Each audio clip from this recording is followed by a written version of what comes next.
Oh wow, that's a lot darker than I anticipated. And that's even worse. There. I must get into the light. Okay, so, this is a long time coming. I got, pardon the no shirt, I just woke up, actually.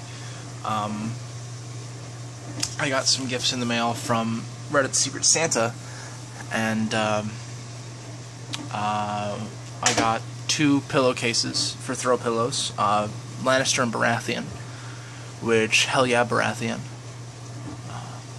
Fuck the Lannisters. Fuck the king. As it were. But the one that got me really excited, and, the one that I really wanted to kind of show off, I can't really show off the Lannister and Baratheon ones because they're kind of in the wash. The one I really wanted to show off was this one here, which is actually the Game of Thrones, I'm not entirely certain if you can see that yet, the Game of Thrones unofficial cookbook. And this has been phenomenal for me because, one, I'm a chef, so getting a cookbook is always fun, because it means I get to try new things. And getting a cookbook that is in lore is even better, because I'm a big, I play D&D a lot, and I love world building, and I love the lore of things. I love the Game of Thrones lore, more so than I love the story. Mostly because I think it's horribly, horribly depressing, and I understand why people like it, and I enjoy it, but bleh. It's one of those things where it's like, I really want some escapism, not some grim, dark fantasy stuff. Not to say it's bad, but I'm getting off topic, I'm sorry. But yeah, getting this stuff is really cool for me because of how in-depth I like to go with things.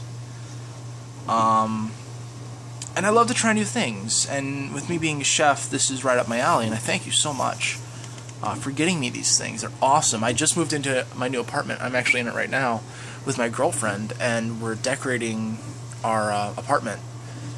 And we're doing our bedroom kind of regal themed, so we're going to end up putting those in the bedroom.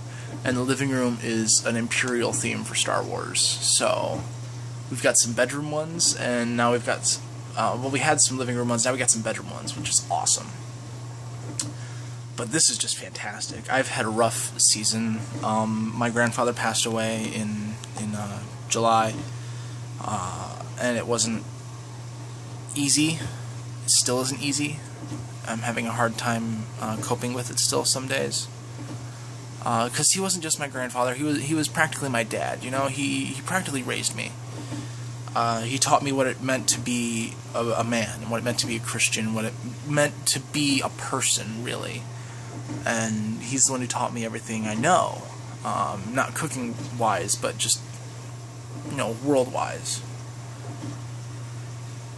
So having this really helped cheer me up during one of the hardest seasons I've ever had. And I'm going to try some of these later this year, probably for Thanksgiving. What's a good one? I'm just going to flip through it and just pick one that I can make for this Thanksgiving. Lannister cream stews. And one thing I like about this book, too, is it actually goes, it gives you a little description, too, so it's not just recipes. It's a savory stew might charm many guests into relaxing, but not Tyrion Lannister. It's all from the books. He can certainly appreciate such a dish, but he's liable to wonder, albeit briefly, what's behind such a rich, flavorful, changeable stew?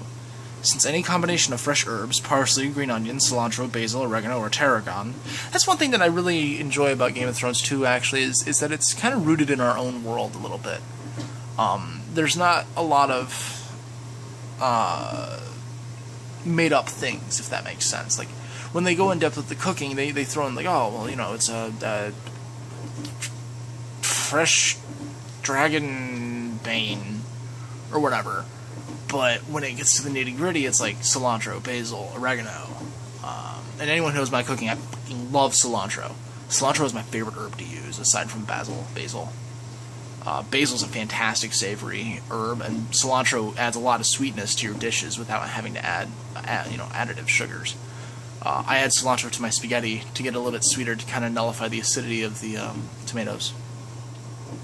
Anyway, gives this soup new, pleasant flavor. It's entirely possible there's more to this meal than first meets the eye. it also gives words of wisdom on everything. So, serve your soups and stews hot. Piping hot foods will warm you up and encourage you to savor them more slowly.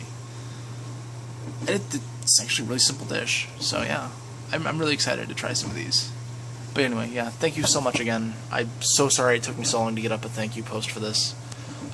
But honestly, truly, I appreciate it. I love you. God loves you. Good luck. Godspeed. And God bless. Peace.